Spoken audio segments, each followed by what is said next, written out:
morning. It is what? Oh God, I think it's Tuesday.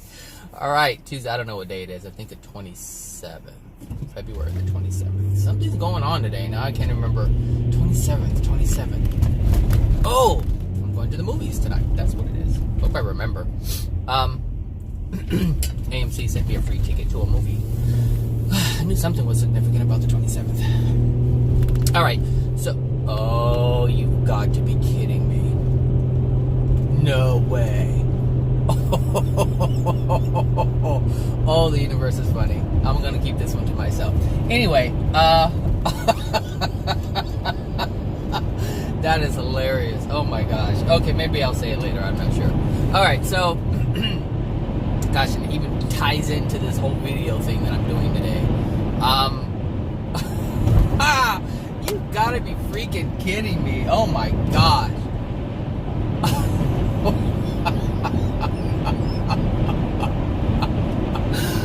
Oh man. Okay. Well, happy Tuesday it is. That's funny. You guys have no idea what I'm laughing about. I'm just laughing. All right. So, today I wanted to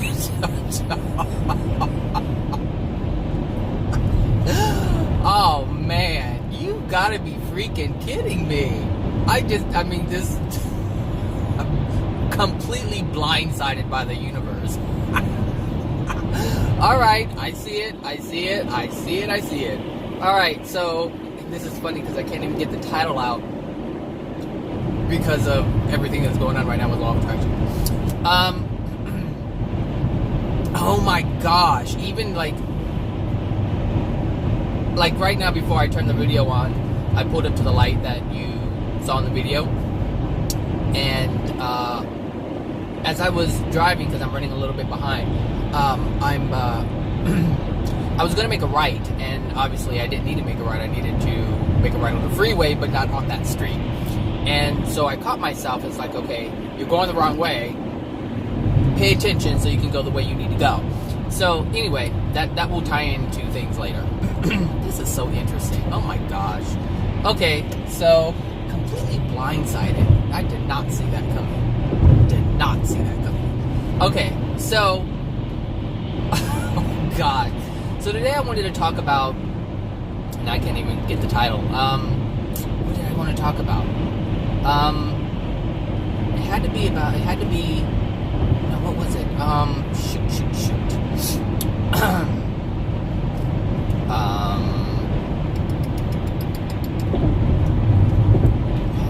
Give me a moment.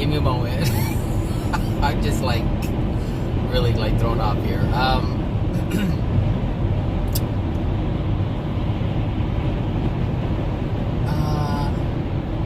Oh my gosh. I'm gonna have to pause the video for a minute. Okay, so there's actually a whole bunch of stuff that's combined within this video. And hopefully I'll have enough time. It looks like I will since the map says I'm gonna be late. Okay, so one is being truthful with self, honoring yourself, honoring your soul, denial, and loving yourself, accepting yourself. So all of these things together, they all work together. They may seem a little different, but they all work together. So the reason why this came up were a couple of things. I was watching, and Facade is part of this as well, which is obviously part of denial. So I was watching, what was it? America's Next Top Model. And it's been years since I've seen this. Obviously, it's been a while since Tyra Banks, did her last show or whatever. And I didn't watch it towards the end, but I watched the beginning shows of it. And it was really interesting. But I was able to look at it through a different perspective than I was able to back in the day, because I didn't know what I know today. And so I was looking at the facade. I was looking at the models and how they were understanding image, how they were understanding themselves, and the reason why they were doing the things that they were doing. It is 42 degrees. No wonder it's cold. The things that they were doing, why they were doing them. I was looking at the emotions that were within them, and which was causing them to act a certain way, or behave a certain way, or respond a certain way to the other girls who are competing. And there were so many insecurities. It was just, I don't know, it was just mind-blowing. Because you would think, if you're a model, you're very confident about yourself, and, you have amazing looks, and these looks are something that the society accepts. And so one would think, since you're a model, you wouldn't have any issues because you're accepted by society. But that's not really what's going on. Like, there's a great deal of insecurities that are going on, and this is one of the reasons why models are so heavy into their looks. They're just really into it, and it's their whole life. And so they don't actually deal with any of the emotions that are within themselves because they're so focused on being accepted. They're so focused on being admired and loved by others. But all of that stuff is external. It's not internal. And one of the things that I noticed, like, Tyra Banks will have some of these models who have already gone through the competition, and they've already succeeded in terms of being on magazines and just being what a top model is supposed to be.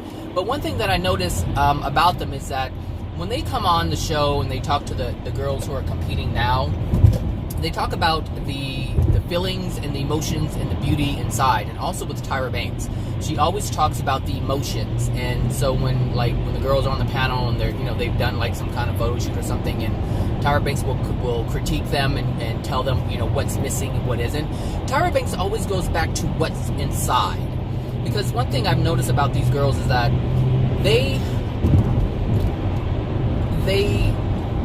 when they perform well, it's because they feel good inside. When they don't perform well, it's because there's something going on within them and they just can't focus, meaning the beauty that they have, the physical beauty that they have, cannot shine through. Like, you can't see it because it's masked by all the emotional pain within themselves. But those who have dealt with those things, or they don't allow those things to enter their life, they're able to be what Tyra Banks would call a top model, because they're able to convey emotion. And that's one thing, if you notice pictures, there's emotions that are conveyed within the photo.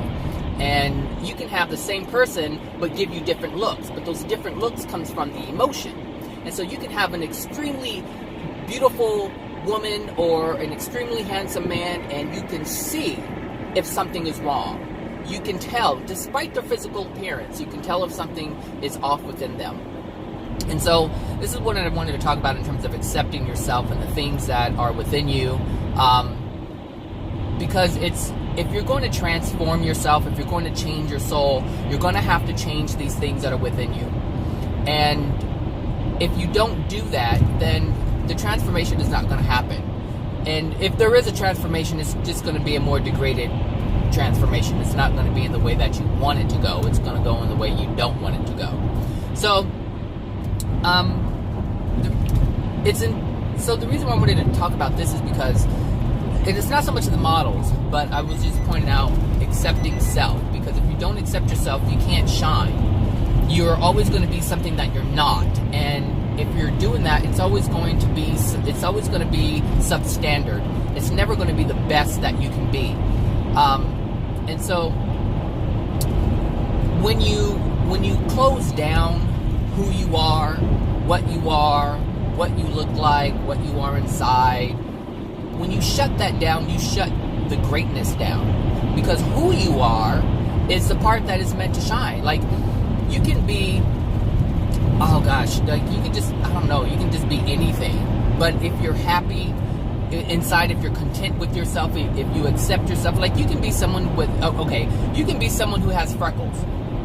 And there may be one person who has freckles and they hate it. They just hate their look. They think they're ugly, and they will shut themselves down. And they won't be able to succeed that much because they don't have self-acceptance. They don't love who they are. And so this is going to prevent them from succeeding, because you have to be your who you truly are in order to be the best that you can possibly be.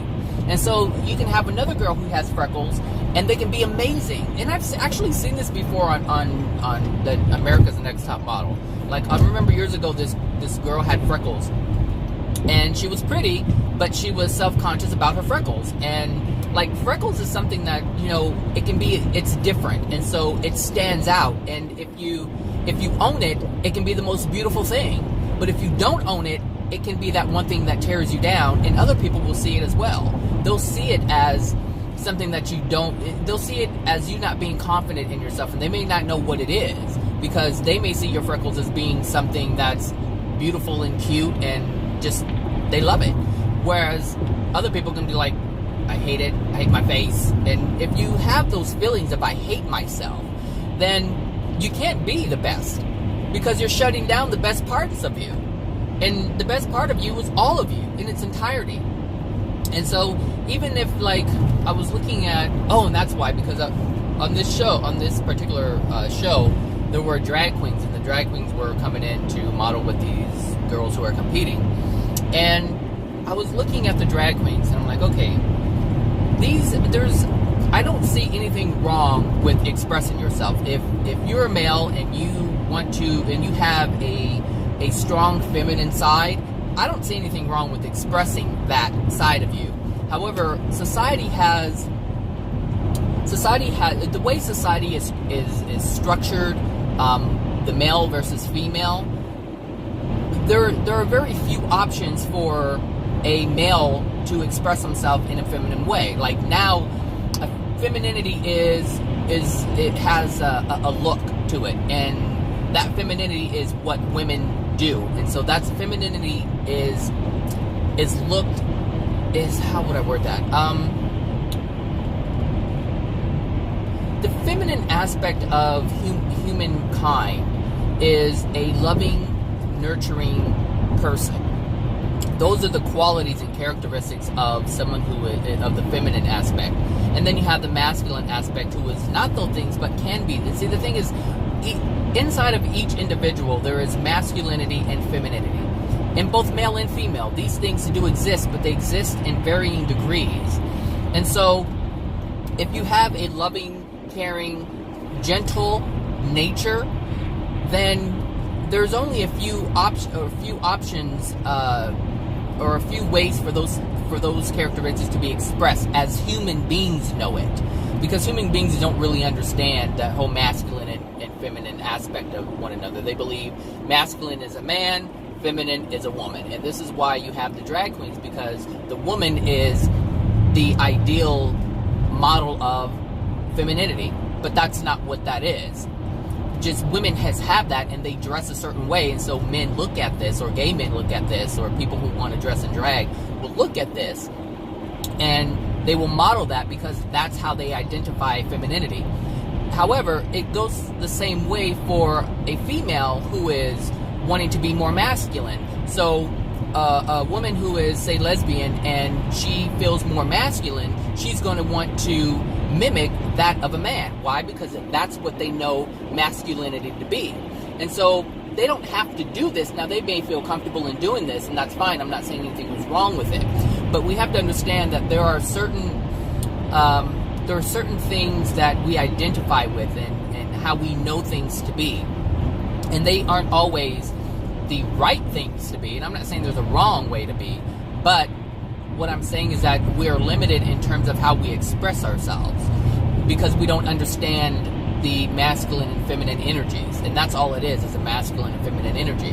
Now, you have, males who are into fashion, and they like this. Hey, if you like beauty and you like creating, there's nothing wrong with that. I'm not saying you shouldn't do that. I'm not saying that it's wrong. I'm just saying that we're limited in terms of how we identify with certain things. So, when I was watching this, it reminded me of a friend of mine who went through a transformation, and this transformation went from one sex or one gender to another gender. And there are a lot of reasons why this happens. And so the thing is, first of all, I have to say that God makes no mistakes. There are no mistakes. However, there are energies and forces that are outside of God, that are unloving. And so they, or those forces or energies, have an effect on us. And so we respond because we don't understand all of the forces, all of the energies. We don't necessarily understand them, especially if we're young. We don't understand them. And if our parents are ignorant to these energies and forces, then they're not going to know what's going on. And so we try to make the best decisions we can based on what we know. But the bottom line is, we don't know a whole lot. There's a whole lot we don't know. And so we can't use that data, we can't use that information to make decisions, to make the decisions that are in harmony with love.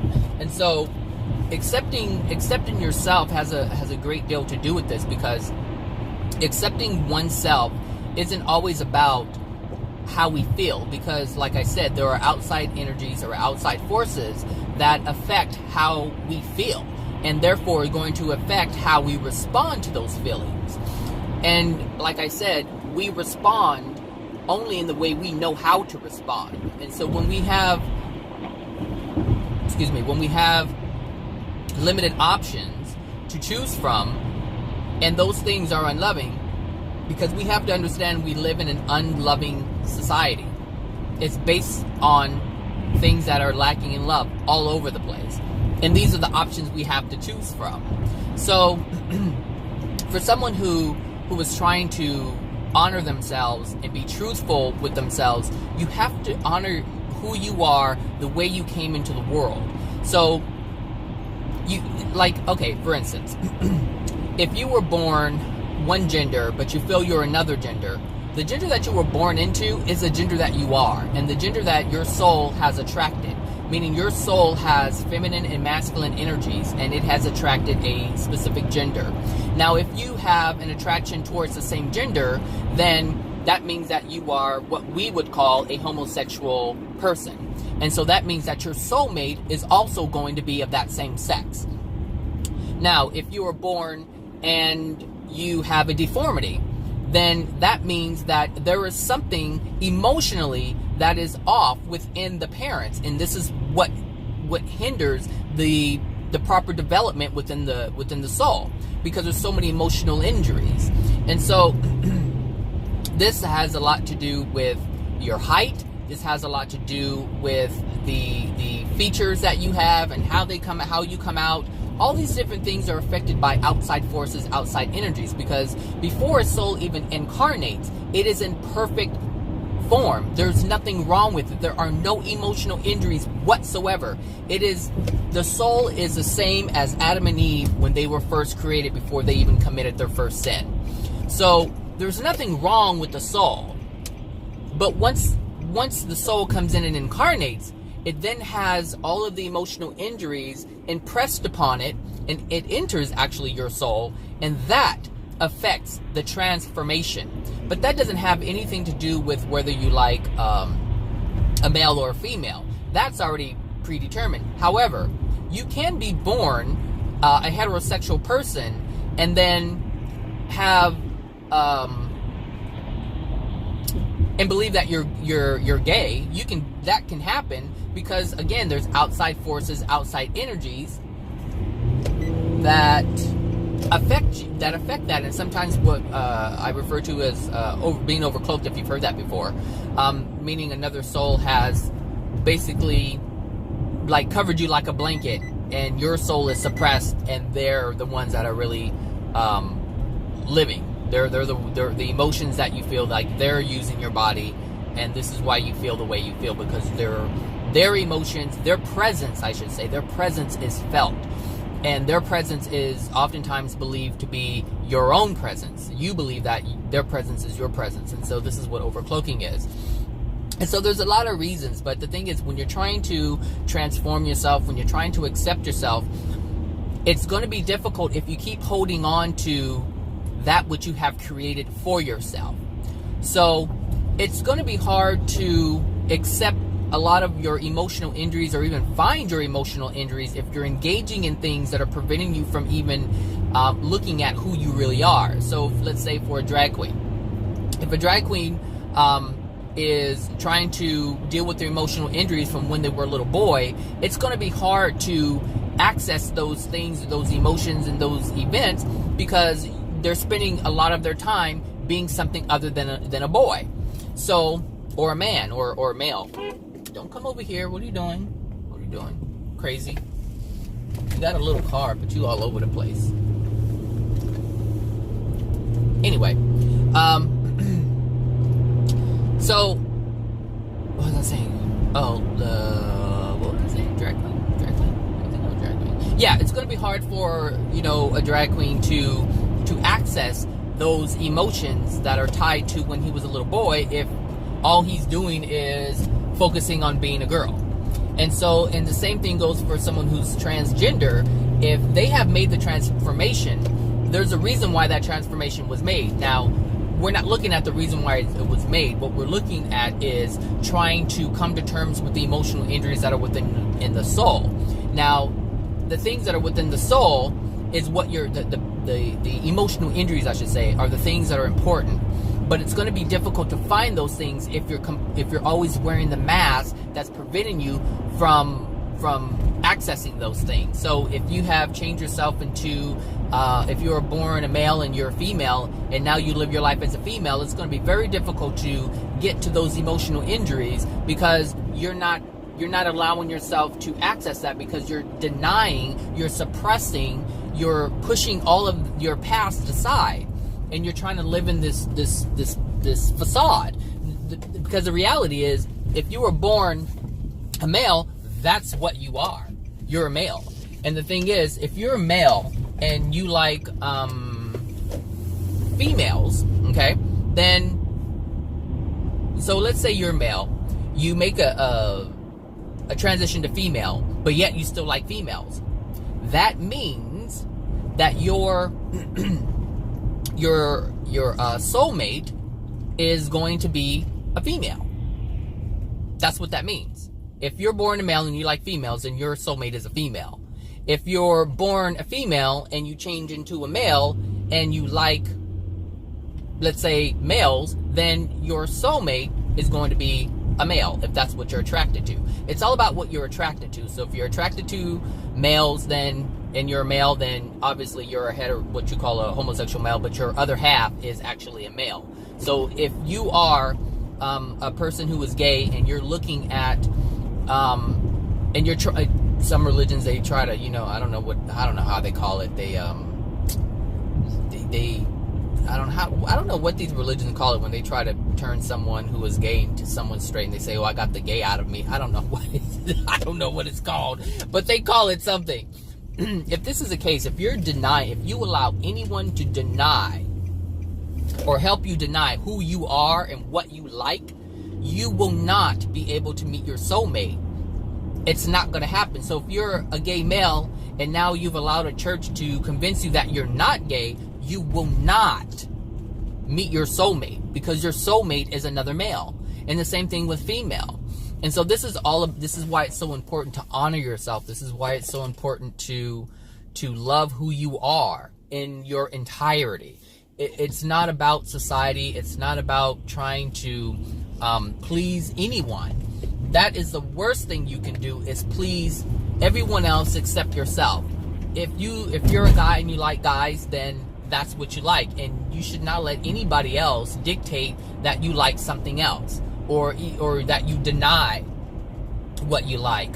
And this is all part of transformation, changing your soul condition. You will not be able to change your soul condition if you do not honor who and what you are.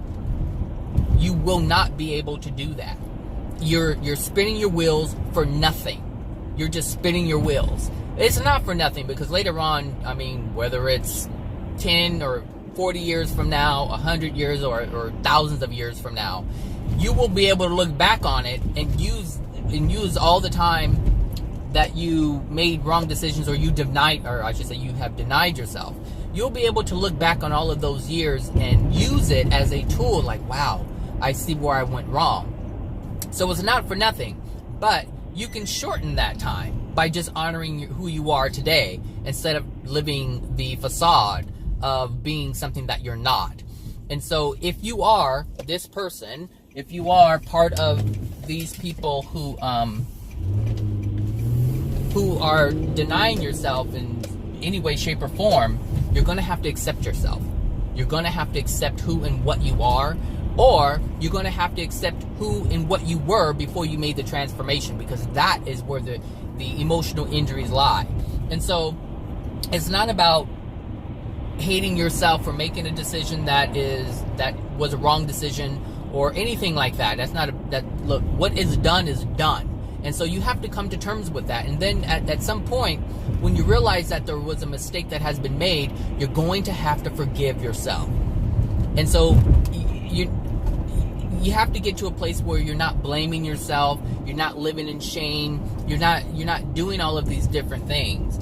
It's important for you to be able to forgive yourself and say, okay, I've made this decision, and I accept, that I made this decision, and now I can tap into that which I was originally and find out the emotional injuries that are based in my past when I was that before I made the change. And so this is all about, honoring yourself. This is about trusting who you are, and trusting and knowing, because here's the thing, you cannot walk around and say God is love when you feel God made a mistake. You cannot say that God is the absolute truth when you believe that God has made an error. Do you understand? And so this is what I mean by spinning your wheels for nothing. It's like you have an idea in your head, but you have a different feeling within yourself. And this is what you have to come to terms with. You have to rectify this, because this is an inconsistency, and with truth, you have to be consistent. And the part is, if you have an idea that God has made any mistake, it is your error. It is our error as a human being, because remember, in order to have change, we have to have a benchmark in terms of where we're working from. What is the definition of truth? What is the definition of love? What is the definition of perfection? It is not our definition, it is God's definition. And so when we're living life, we have to understand this. When we're making decisions in our life, we have to use that benchmark. And so that benchmark says, okay, this is God's benchmark. This is where I need to work from. This is the standard. This is the goal. But if you're saying that God is not that, if you're saying that God isn't perfect, because every time you say God made a mistake, or God is wrong, or God is hate, or God is wrath, that is an untruth. And so now you don't have a perfect benchmark anymore, because you're using your own benchmark, and we are imperfect trying to be perfect. So we have to acknowledge this within ourselves, and we have to acknowledge that this is what's going on, because we won't be able to improve ourselves if we don't acknowledge this. Okay, I think I'm going to the new place today, so hold on, give me a moment here. I'm trying to find the best route. I think I'll take King. I think King is a good route. Okay, so when we're living life and we're trying to transform ourselves, we just have to know that there is a such thing as perfection, and no, we are not it right now. And as long as we know that, then we can move forward, because now it gives us the opportunity to look at what we're doing, look at what we have done, look at the path that we're on, and we can say, okay, this is not the path, because this isn't perfection. See, we know what perfection is. We know what perfection looks like. We have an idea. Well, we may not know what it looks like in our physical form, but we have an idea as to what that is. Like, we know that being a perfect human being is to be truthful, to be honest, to have no sickness, to not deny anything, to not hide, to not live in secrecy. Like, all of these things are part of being perfect, and so we know what that is. We may not be living it, and we may not look like it, but we know what that is. And so we know what the benchmark is. And so that gives us an opportunity to say, okay, I need to change this. I need to change that. This is why it's so important to use God's laws and love and perfection and truth as the benchmark, because that is the perfection.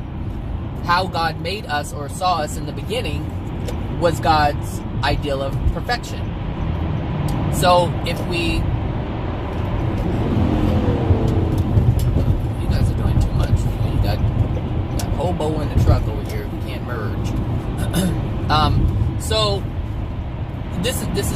bringing this up because so I'm gonna, the reason why this just cracks me up. So my birthday is the 27th, all right, and which reduces down to a 9 for life path number. Well, my whole entire birthday reduces down to a 9, which is my life path number 9. And the reason why this is so significant is because exposition, no, king, whatever you do. And so this smells weird. So I received something from AMC. I never receive anything from AMC. Talk about here's a free movie, and so I got a free movie, and I was like, oh, okay. And it was today. It's on the 27th, and so 27 pops up all over the place. Like I'll just be doing something, and then I don't even want to know the time, but I'll look up on the clock, and there'll be a 27. Or there'll be a 27 on my phone, and I'll look at it at that moment, whether it's in my email or something, there'll be a 27 somewhere. And so 27s are popping up left and right for me. And I didn't know what this meant. I just thought, oh, it's my birthday, how cool. And then I'm not a numerology person, so I don't believe in a great deal, or a great deal. So, however, in my transformation, I am trying to expand my awareness. So, just because I don't believe in it doesn't mean that it doesn't have significance. Now, I don't believe in using that in its entirety. I believe that it can be a tool. I believe that there are certain things in numerology or astrology that show certain characteristics. But to use it as a tool, I don't use it as a means to live my entire life by. So anyway, I got this movie, and obviously it's for today, the 27th, and obviously 27 is significant. And so the universe or my spirits and my guides or whatever, they know that I'm recognizing this number. And so anything that's associated with this number, it gets my attention. And so this is one of the ways that the universe is communicating with me, and in all of the forms that it has to communicate with. So for a while, I just thought it was 27. But there's a significance in the 27s, is that it reduces itself down to a 9. And I looked up my 9 life path, and I was like, oh my gosh, you got to be kidding me. Like, it's my life. And I'm like, well, it's called your life path. And so I'm like freaking out, not freaking out, but I'm just kind of like taken aback. And so the movie that I'm actually going to go see is, I think it's called Love, Simon. And Simon, I think, is a gay boy, and I don't know the whole thing because I just don't really watch movies like that. But I was like, hey, it's a free movie. So obviously the universe wants me to go and see this movie. Well, the thing is, I'm gay. And so growing up, I have denied this aspect of myself because my family, first of all, the religion, Jehovah's Witness religion frowns upon it. And even those who were not in the religion, they frowned upon it because they thought it was bad. And so they would always make fun of gays and da-da-da-da, and they would make fun of me because they already knew, but I never said anything, so I never confirmed it. But they'd always poke fun and tease and do things like that and try to put me down. And even in school, things like that, stuff would happen. And so I had suppressed that aspect of myself because, of course, I wanted to be accepted by these people who were outside of me. And this is what I'm talking about. If you deny yourself in order to be accepted by someone else, you're doing yourself a disservice. And you're being accepted by people who are not loving, because if they're not accepting of who and what you are, then they're not loving people. And so if you're trying to suppress yourself in order to get some kind of recognition from someone else, even if it's not recognition, even if it's just to, I can't turn this, even if it's just to not be made fun of or not feel any pain, you're still denying yourself. And so this is why, I thought it was so funny that this movie came out, because I've never had that moment where people say, oh, they came out. That has never happened to me. Now, if someone asks me, then yes, I'll tell them now, but it's not something that I go out and just, I don't wave a flag around. I don't believe that I have to. I believe that is something, I believe when gays do this whole gay pride thing and they're waving around the rainbow flag and they're out, in parades with their ass hanging out or their dicks hanging out or all these different things.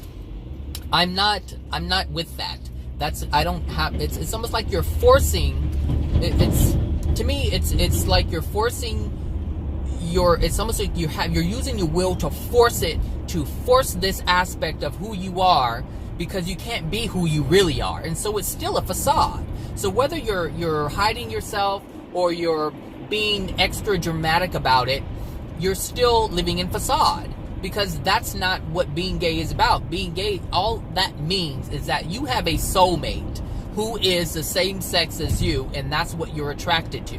That's all that means. It doesn't mean running around without your clothes on. It doesn't mean getting drunk until you shit-face and you don't know where the heck you're at. It doesn't mean that you're having these weird orgies all over the place. That's not what it means.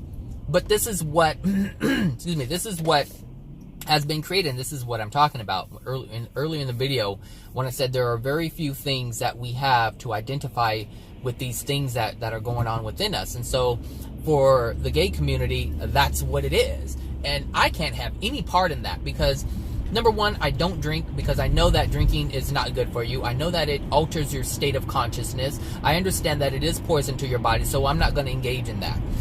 All these orgies, I already know that's risky behavior, so I'm not going to engage in that. And so when you look at the definition of what gay is, you would think it would be all of those things, because that's what society has, that's what gays have, I guess, deemed as being whatever, gay. I don't know. That's beyond me. I can't identify with that, because I don't engage in those things. There's one thing to honor yourself and know that, hey, this is what I like, and that's how I am. However, there is an aspect of me that I'm still suppressing. I don't know what that is yet, because I've suppressed my life for all of my life. And this is what I'm saying, it's very difficult to get to the root issues of your emotional injuries if you have lived your life in facade. And so my facade has always been denying of self, denying of self, denying of self, denying of self. That's been my MO. But that was only because I was trying to hide. I was only because I was trying to live in secrecy. And understand this, if you are truthful with yourself, you will not hide. If you are truthful with yourself, you will not live in secrecy. And so if you have gone all the way and you have made a physical transformation in terms of your gender, then what you have done is you have hid yourself. You have hid who you truly are. Because the bottom line is, you are the sex that you were born into.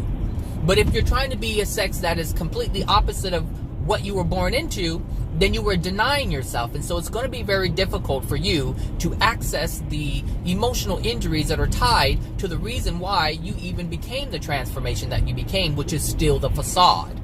And so this is why it's so important to be honest and truthful with yourself, and understand that God does not make any mistakes, but there are influences and forces that will cause you to make mistakes, because these are the unloving things that are within your soul that cause these forces to, influence us in a way that will cause us to make wrong decisions, or decisions that are not in our best interest, I should say.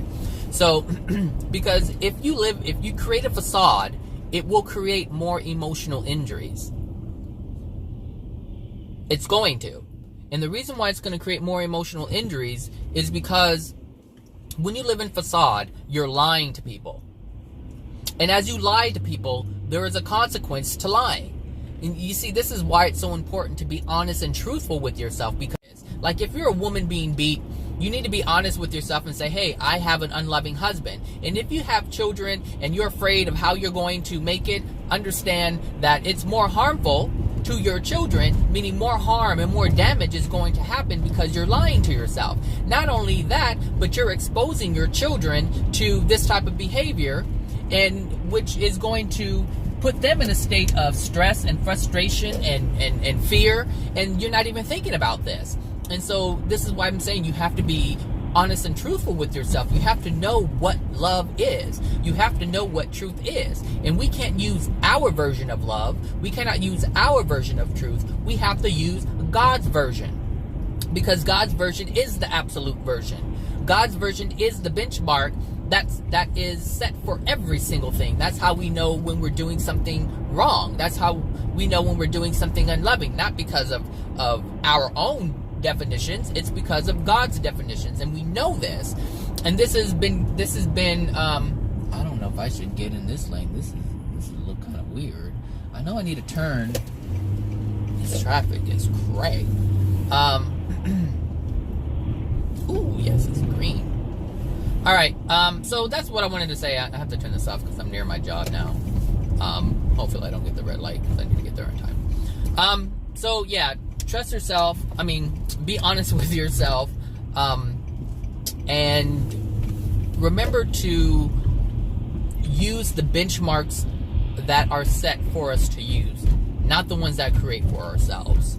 And you will find that it'll be easier for you to transform if you look at change, if you look at yourself the way you're supposed to look at yourself, which is there is a state of perfection, and we can reach that state, but in order to reach that state of perfection, we have to be what perfection is: truthful and honest, and all of these different things that are loving. All right, so anyway, have a great Tuesday, and I will talk to you guys later. Bye now. All right, so I thought I was just, going to leave the video where it was, but there's some other things that I kind of thought about throughout the day, and since I'm on my way home, I figured this would be a good time to add a little addendum to the original video that I made this morning. For you, it's just a moment in time. For me, it was all day long. Anyway, so as I was talking about honoring and being truthful with yourself, I want to focus on my story a little bit more because I know it very well, and I can use myself as a prime example instead of using someone else, because as this video is for, I'm sorry, I'm eating. I was hungry. I didn't get to have lunch today.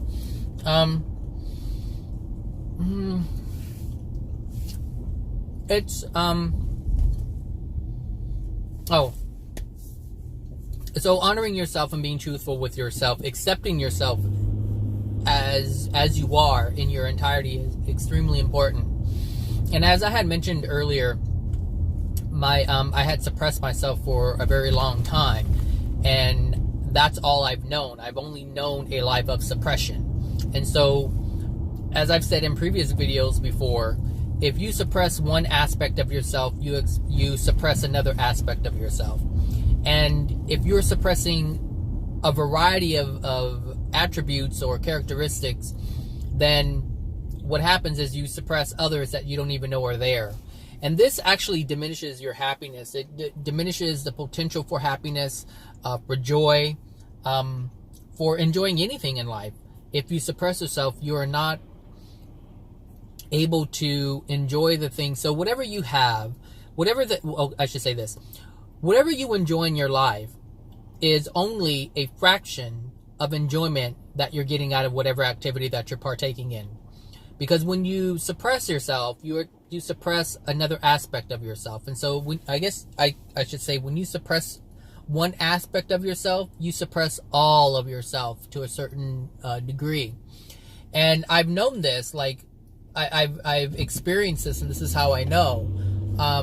You can do things and feel, oh, you like it, you enjoy it. But if you're suppressing yourself a great deal, you're really not enjoying it to the potential, or to the severity, I should say, that you could possibly be enjoying it. The degree, I should say. The degree of enjoyment is not there. And you may think oh, I really enjoy myself, but the experience is not the same as it could be if you didn't have any emotional injuries or suppressed any emotions. Is there a car accident up there? Like, what's going on? Something's going on. It looks like a car accident. Or it just stalled. I don't know what happened. Folks, I don't know what people are doing. Yep, we got homeboy taking a picture. I don't even know how this happened. How did this? Oh, I see how it happened. I know exactly how it happened. Okay, so anyway, I was looking at some stuff, and I was thinking about how how should I say this? This is so weird, and it's it all came to me this morning when I thought about the movie that I'm going to see tomorrow, and the day that I'm seeing it, and the fact that I was given this movie free of charge, and all of it was for all of this to come together. And I'm sure there's going to be some things in that movie that is that's for me to see and to recognize. And so I'm open to that, because I'm on this journey of transformation. And, you know, when I had told you that, you know, about my life path number, you know, when this stuff was going on, I didn't even know about the life path number. I didn't know anything about it. And but when I read it not too long ago, I was like, this is me. I was like, this is me. And so it was so weird. So it wasn't like I was living my life based on a life path number. No, I was just living my life path, and I found out that is actually a real, like, there's a number and there's an explanation as to what this is. And so it was just really interesting, because I even showed a couple of people and they were like, oh my gosh, that's you.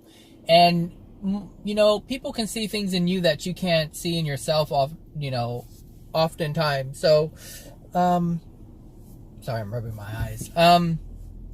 So it was just really interesting. Another thing is, because the whole gay thing, and that's something that's big with me, because like I said, I don't wave a flag around. I don't go around telling people I'm gay, and most people don't know I am because I'm single. I'm sure they would know if I had a partner, but I don't. So I think this is what throws people off. When I was lately, I've been, you know, running into things, and I just made a video, I think the last one or the one before, I can't remember, and I was talking about Apostle John, and, you know, how, you know, Apostle John was gay, and I'm thinking, out of all the apostles, like, why am I even focusing on this one? Why is this one coming up? Why is this one standing out? And I didn't get it. I did not get it until today at all. And it was interesting, because all these things were happening, but I saw them as individual happenings. I didn't see it as a string of events that are coming together in order to show me something. Or I should say, I didn't see the string of events that were taking place that were a representation of me. And I'm not saying I'm Apostle John or anything like that, but I'm just saying what I do, which is talking about divine truth, is what Apostle John was doing. And that's what I'm doing. And Apostle John was gay. And so when I think about it, I'm like, okay, well, what does this have to do with me? And so I'm thinking back on my childhood upbringing and the belief system that I grew up in. And I grew up in a Jehovah's Witness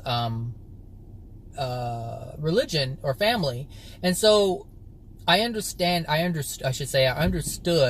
that being gay was bad. And I also understood that God frowned upon that. And I also understood that, you know, I can't go to heaven or paradise. Well, the religion I grew up in, they said paradise. So I understood that I wasn't welcome in any of God's kingdoms or God's kingdom whatsoever. And so, you know, that is a childhood understanding that I have or had. And I obviously still have it, because it was as a child. And here's the thing. What I believed as a child, I still hold those beliefs. And so if I held a belief that was unloving, or I saw myself as unloving, then that means I felt that I was bad based on these beliefs. So I believed in a religion, or I had beliefs that said I was bad, that said that I wasn't worthy, that said that I wasn't good, that said that I'm not going to be able to be accepted by God. All of these different beliefs I held as a child. And so this is important, because I don't feel, as an adult right now, I do not feel that way. However, I felt it as a child, and these are childhood emotions that need to be released. And see, this is why it's so difficult to access these childhood emotions, because if you don't feel like you felt as a child, you will believe that there's nothing wrong. You don't have an issue. You dealt with it already. It's already in the past, and you just don't have any quarrels with it. And so it's important to understand that what you experience as a child affects your experience as an adult, but you will not be able to release the emotional injury that entered you as a child, because you don't see things the same way now. And this is very important. This is why all this stuff was coming together, because I myself am looking for truth. I myself am looking to improve my soul condition. And honestly, I don't even use, well, I can't say that I don't use Jesus, because Jesus really technically is a celestial being, but I use celestial beings as a benchmark, because they have accepted divine love, and so they are without emotional injury, and this is why I use them as the benchmark, because they understand everything that is going on in the world, and they're not affected by it. Like the emotions, the emotional injuries, the darkness of spirits that are below the 7th sphere, or below the 8th sphere, I should say, they're not affected by those things. And that's what's important to me, because I no longer want to be affected by those things. And so that is my true desire. But in order for that to happen, I have to release things within my soul that's going to prevent me from achieving that. So some people, they just want a boyfriend. They want a girlfriend. They just want to have a positive family interaction. Those are all byproducts, in my opinion. Those are all byproducts of having a soul that's in a good condition. Now, that does not mean that if you're in a good condition that your family's going to jump on board and you're going to have a great relationship. Because if they're not changed and they can't bring themselves to have a positive relationship with you, then that's something you're going to have to accept.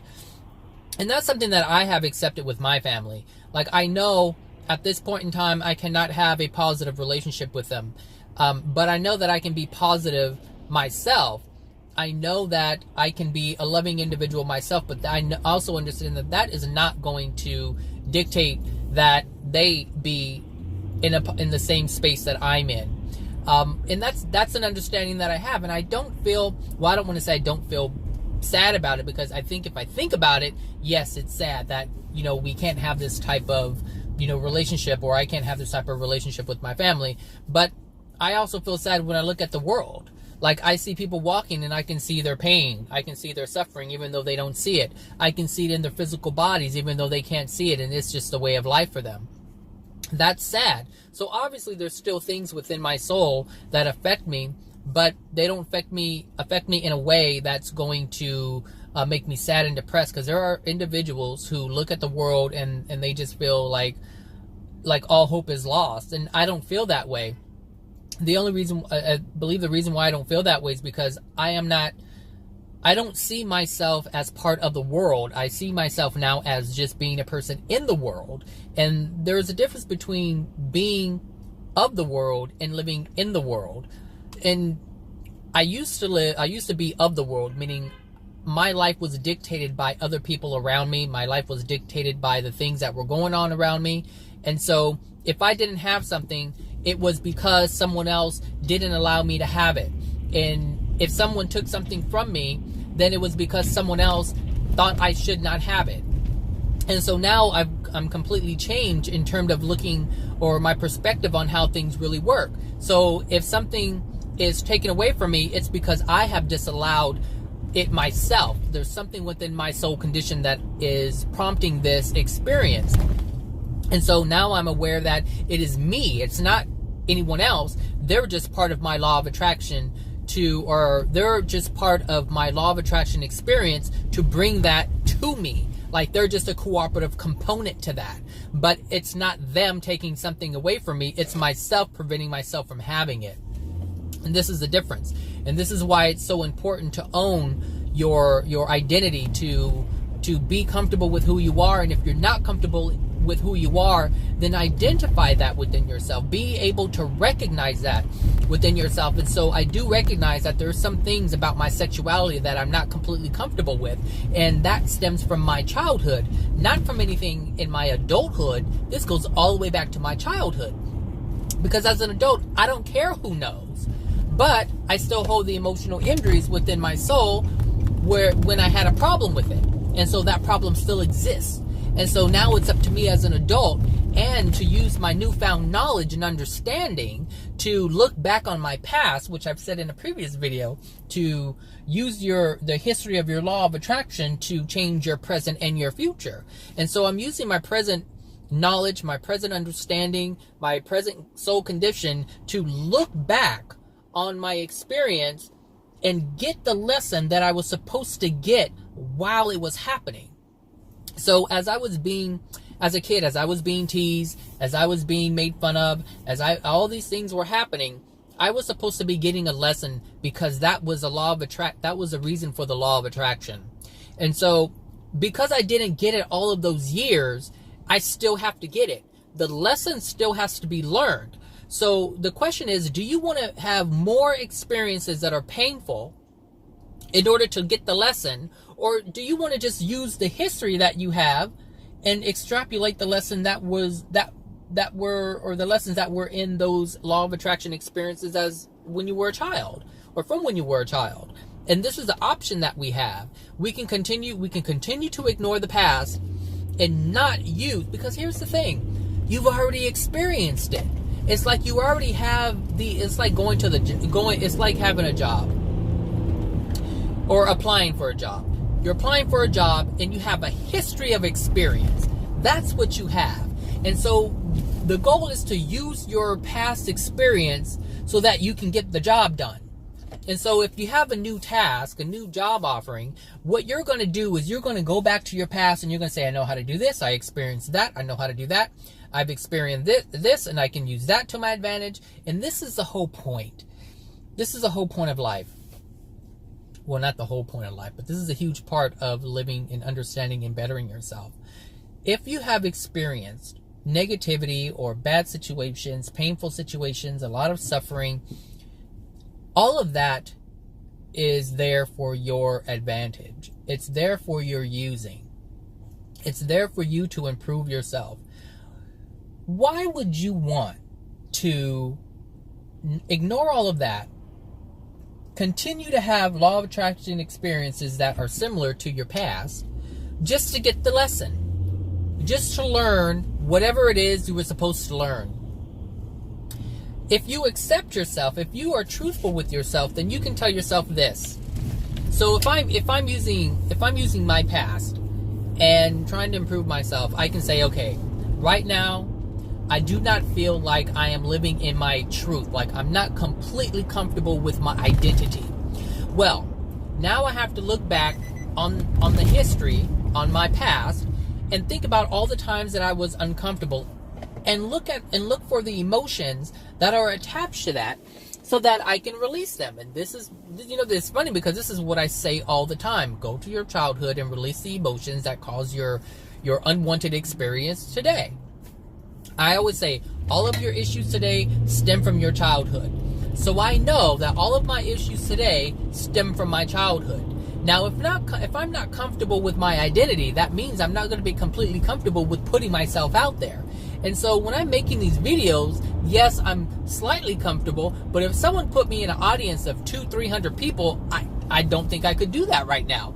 I may be able to force myself to do it, but I won't feel comfortable in doing it. And there's a huge difference. I can push myself to do absolutely anything. I can suppress my emotions and just push forward. That I can do. If there were 1,000 people that I needed to speak to right now, I can do that. But how I feel inside is going to be completely different than what people think is going on with me. And this is what I'm saying. This is what I mean by be honest and truthful to yourself, so that if you do need to speak in front of people, you can do it with ease. You can have joy and pleasure from that, instead of being a nervous wreck while standing in front of people. If you're a nervous wreck standing in front of people, that means there's something inside of you that is uncomfortable. So you feel unworthy, or there's some kind of fear, and you have to deal with that emotion. But the emotions will be specific to each individual, so you would have to figure that out. But some people won't get up and speak for many different reasons. Maybe they feel they don't have anything to say. Maybe they feel what they have to say isn't worth anything. Maybe it's their appearance. It could be anything. It could be anything. So it will vary from person to person. But I just wanted to put that out there, because I have, for my own story, I'm an ordained minister, and I have this certificate sitting on my credenza, and it's been sitting there, and I don't do anything with it. But it's just been there. It's been there for about 2.5 years. And I did it as part of my hypnosis, and because I'm not a therapist, and so as a practitioner, you can't. I should say this: if you're not a therapist or a licensed therapist, or you don't have the credentials to be a therapist, you can't give advice. Like, you can't give any type of therapy. However, if you're an ordained minister, then you can give counsel, which is the same thing as what a therapist can do. So that's the reason why I got it, because as a practitioner, you're helping people understand what's going on with their past life regression and all this different stuff. So that's why I got it. And because it was kind of like a roundabout loophole kind of thing. So like I said, I've had it for a while, and I just look at it, and I don't tell people that, I have one. I don't tell them that I'm an ordained minister. I don't tell them any of that stuff. But it's been sitting there, and I oftentimes think and this is before I knew anything about God's laws, universal laws, the soul, any of this stuff. So, like I said, I've had this thing, and I'm like, why do I even have this thing?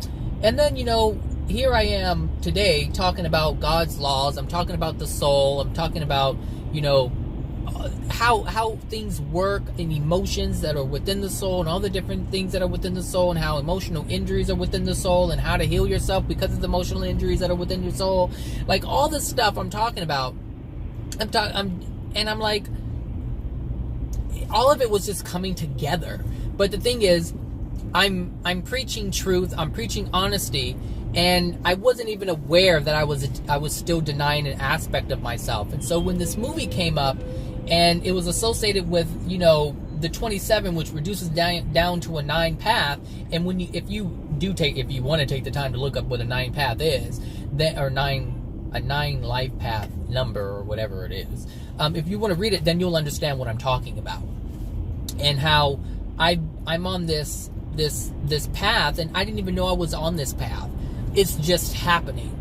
And so this was exposing something that I needed to see in order for me to step into myself more fully, and own who I am more fully, and create the identity that is me more fully. Like, everything is geared towards, like, everything in my life right now is moving towards me discovering who I am by being truthful about who I am and the things that are within me that are hindering me. And this is what it's exposing. It's exposing the untruths that are within my soul that I took on as a child, when I didn't even know that they were untruths to begin with. I didn't know that. So when people were making fun of me and telling me that I was this, that, and the other because I was gay, then that means I was taking on an untruth, but I did not know that. And so there's still an aspect of me that is still denying a part of myself. And so that's why I thought this was important, and that's why this morning I was laughing, so hard, because, like, I really felt like the universe has blindsided me, because being gay, I never thought that me being gay was an issue. I thought it was just, I am who I am, and that's it. And I thought I finally accepted myself. But what I did not recognize is that I may accept myself in my adulthood, but I did not accept myself as a child, and I never let those emotions go. And so if I want to be closer to God, if I want to be more like a celestial being, then I have to clean this stuff up. That is my goal. And so God is going to help me achieve that goal by helping me expose that which is within me, because I have to deal with it, because I let it in there. And so every single emotion that you have accepted, or every single belief that you have accepted as a child, it is now your responsibility to get it out. Your parents did not know, and this is why they put these beliefs in you. They didn't know what they were doing. But now, if you're listening to my video, then you are now aware that it is your responsibility. You are now aware that those things that you let inside your soul have to be let go. They just have to go. And if you want to have any kind of high quality of life, you're going to have to let these emotions go. That's what it's about. And I had made a post online on Facebook, and it went something like this: being happy and being perfect and truthful, being worthy and perfect is not your goal. That's not the goal. The goal is to release the things that prevent you from feeling perfect or feeling worthy and being perfect. Because the soul automatically knows how to do that. God created the soul to be aware of what love is. It knows. Its regular mandate, if you will, is to be loving. Is to be perfect, because that was its original state. So it already knows how to do that. What it doesn't know how to do is let go of these emotions. Well, it does actually. It doesn't, but intellectually, because we prevent it from happening. But the soul automatically doesn't know how to release the painful emotions, which is why you see children cry when you take away their candy apple, because they're experiencing a feeling of lack. And so when you experience a feeling of lack as an adult, you don't cry about it, but a child will. If you miss someone, then if a child misses their parent, then what's going to happen is they're going to cry, because they're feeling a lack, a sense of lack. And so the natural response when that feeling of lack enters the soul, the automatic response is for it to release it. And that's what the crying is. It is released. But we don't do that as adults. We hold on to it. We suppress it. We say, oh, that's just the way life is. Well, yeah, that is, having loss is what is normal now, but that's not the norm. If everything was in a perfect state, if all of our souls were in a perfect state, we wouldn't feel any lack whatsoever. But we do now because of the soul condition. So our soul condition is going to dictate that we have lack, to let us know that we have lack within our soul. That's why we keep feeling lack, because we have that emotion within our soul. We have a lot of pain within our soul. And so the only way to get rid of it is to do like babies do, to do like children do. Release it emotionally. And so when people say, "Oh, I'm in emotion," I was watching Tabitha Takes Over yesterday, and she was in this barbershop with this guy, and I think it was Next Gen Barbershop somewhere in one of them southern places. And he was a very sensitive guy, and every time he was beginning to become emotional, he was like, "Oh gosh, I'm getting emotional." He had to announce it. And the reason why he had to announce it is because he had to, it was almost like he had to take attention away from the fact that he was becoming emotional. So he used the words to take from the fact that he was actually getting misty-eyed. And so this was him denying his own emotions. And so here he is, built in with this great system to release the pain that was within his soul, and he kept shutting it down because he felt, as a man, you're not supposed to do that. And so he had a whole bunch of problems going on. And he was like some minister too. And this is one of the reasons why he wasn't at his barbershop was failing, because he was never there, because he was out doing ministry work, which was really not ministry work in terms of sharing the truth, because he was just sharing a whole bunch of nonsense. But anyway, that's a different story. So, it's just, we are built, what I mean by this is, or what I'm trying to demonstrate is that we have built in a system that God has put within us to release any hurtful, unloving thing from our soul. But we use our mind and we say we're not supposed to do that because we're men, or we're not supposed to do that because I have to be a strong woman. You see, we have all of these nonsensical things that we use to define our lives, and we live by it, and they're the very things that are destroying ourselves. It's the very thing that's destroying our soul and the quality of life. So we have to be mindful of these things. All these women, especially black women, they're like, yeah, you got to be a strong sister. Don't let anything bother you. Don't cry over this. Don't cry over that. And look at their lives. Look at the lives of black people. Look at the lives of African Americans. Just look at their lives. Just look. Even go online and look at, Ethiopians and other, third world countries. You don't see people crying, because they have already accepted that their experience of lack is the norm. Like they can't even release it anymore, because they don't feel anything's wrong with it. They have accepted it. And no one is supposed to live like that. No soul is supposed to live like that.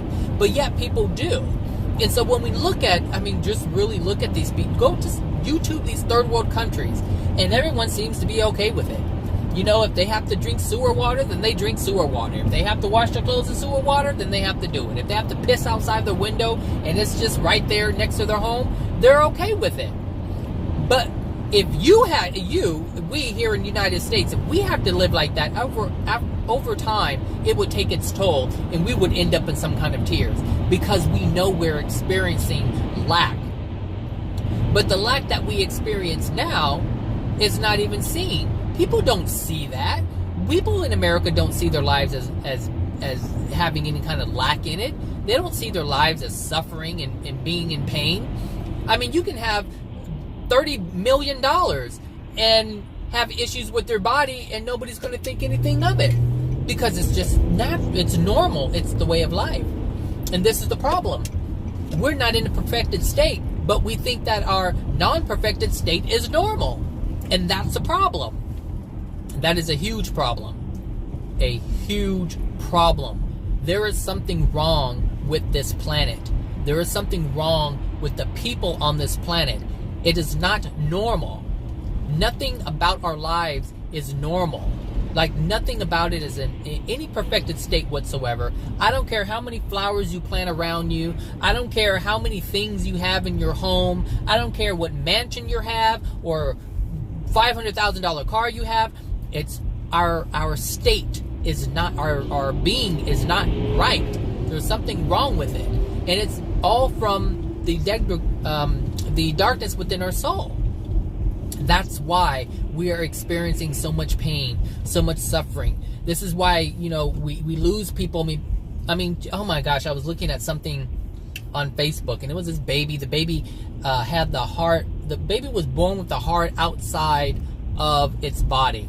And I guess the doctors did surgery, and someone said, oh, this is such a loving story. Are you freaking out of your mind? Like, the baby was born with its heart outside of its body. And yes, the doctor may have been able to put the heart back in the body, or put the heart in the body, but they completely ignore the fact that the baby was born in that form. There's something wrong with the way our children are coming into this world. There's something wrong with it. So when you have children who are born with autism, or they're born with Down syndrome, or they're born with this disease, and they're born with that is not normal, people. There's something wrong here. And it's getting worse and worse as each day goes by. The condition of our soul is dictating that our children come out deformed. The condition of our soul is dictating that these children have mental issues. There's reasons why these things are happening. And people just overlook it. They're like, oh, well, you know, bad things happen. Oh, you know, well, you know, God will bless the child. And so if the child lives, born with no legs, but lives, they're like, oh, God bless this child. But they ignore the fact that the parents are the ones with the darkened soul condition that created this child with all these different problems. Look, people cannot figure this out because they're not willing, they're not able to take responsibility for their soul condition. And some people can hear this and be like, he's stupid. He doesn't know what he's talking about. These people are in denial, and this just proves my point. If you cannot accept that we are living in a state of pain and suffering, then you're in trouble. You're in trouble. I recognize my pain and suffering, and this is why I'm trying to release all the emotions that are within me so that I don't have to experience that anymore. Because I've said in the past how I grew up, I experienced a great deal of lack. And so I don't experience as much lack as I did because there's some things that I released from myself. And so that allows the law of attraction to bring me other things. But there's other lessons that I need to learn. And so I actually explained this a couple of videos ago about the credit card debt that I have. And the reason why I have the credit card debt. It's not because I just went out and bought everything I want to buy. No, I was violating God's laws. And so as a consequence, now I have to pay for that. I have to feel the sting from that. And so now I have to, what people call what? Repent. I have to repent, but I also have to forgive myself for doing it. And I also have to, you know, ask for forgiveness for even, like, which is repentance. Ask for forgiveness in terms of what I have done, because every person that I have so-called help, I have actually stifled their ability to see what they're doing and learn from it. So every time I stop someone's pain and suffering from happening, I am preventing them from seeing what they have done to create that reality for themselves. And so there's just a lot of lessons that we all have to look. We all have different lessons, but the thing is, I can see my lessons, but it's not up to me to see your lessons. It's up to you to see your lessons. It's up to you to see your mistakes. It's up to you to understand what love is. It's up to you to apply what love is, the benchmark, and what truth is, and what honesty is, and what humility is. It is not up to me to do that for you. It is up to you to do that for you. No matter how much I listen to AJ Miller, aka Jesus, no matter how much I listen to his videos, he is not responsible for my soul. I am. And so you are responsible for your soul, not me or anyone else that you get any kind of enlightening information from. It is our responsibility. Look, I don't know, you think you're not going to let me in, but you know what? I have news for you, my friend. Okay. I'm okay.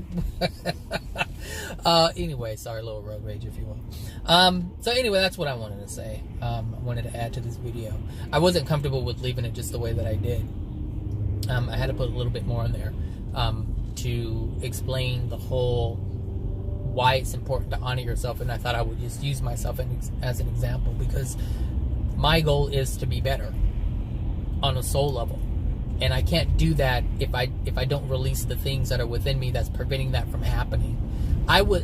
Before I incarnated, my soul was in pristine condition. All of our souls were in pristine condition until we incarnated, and all of the emotional injuries were transferred into our soul.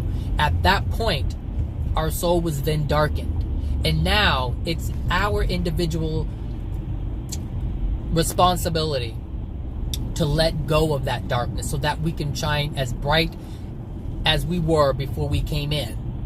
And if we can shine brighter than that by accepting divine love, hey, even better. But at least get to the same place that you were before you were like bogged down with all this crap.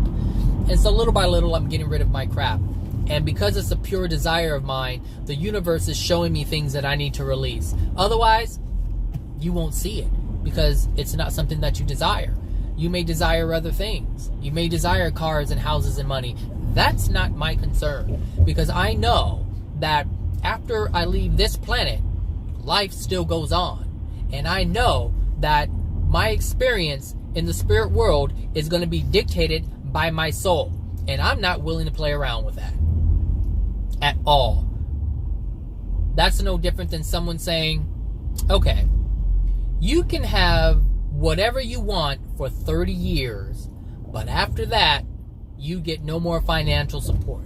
And then you end up where? On the street under some bridge with these rowdy people who got a lot of issues. That's the same thing. And so, no, I don't want to give up this and go to a darker location than what I'm experiencing now. No, I want to go to a better location. I want to have a better experience, because the fact is, we don't die. And that's powerful. And people are living their lives like we do die. This is why people are so fascinated, or not fascinated, but this is why they hang on to religion, because religion, they say, you know, well, you're going to be in a better place when you die, or nothing's going to happen when you die, or you get to come back here again after you die and reincarnate. All of these are untruths. Why are they so popular? Because everyone is afraid of what would really happen if they were to be not judged, but what would happen based on what they have done in their lives. Most people are frightened, and this is why some people, they don't want to listen to me. They're like, I don't know, you're talking about life. Nope, we die. Nope, that's not what I believe. That's all. They just want to know. They just want to know that everything's either going to be okay when they die, meaning they're going to be in a better place, aka heaven, or they're going to be able to reincarnate and come back again, or nothing is going to be at the end of their life term here. Those are the three options. And they are really appealing to a lot of people because they don't want to face the alternative. Because I have proof that there is life after death. I have proof that people do suffer and go into dark places based on what they do on this planet, based on their emotions, not all the donations that they make to charitable organizations.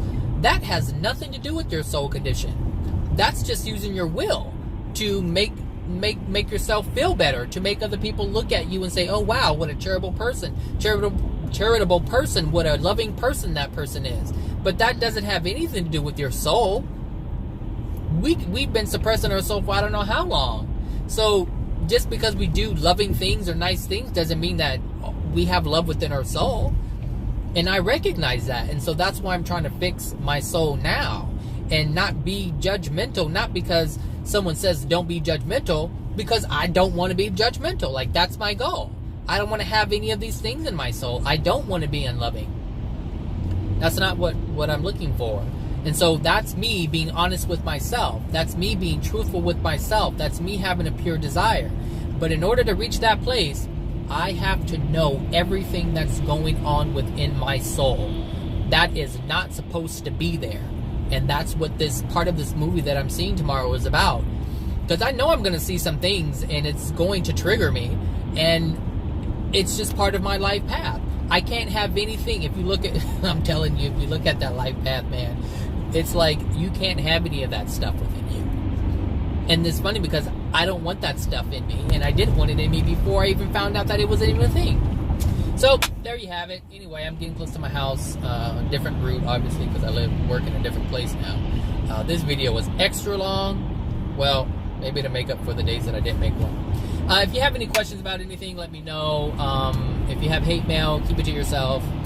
Or you can share it, and I'll read it and take out what I need out of it and then delete it. All right, so everyone have a wonderful Tuesday. And I'm not sure if I'll make something tomorrow, but I'll see. All right, bye now.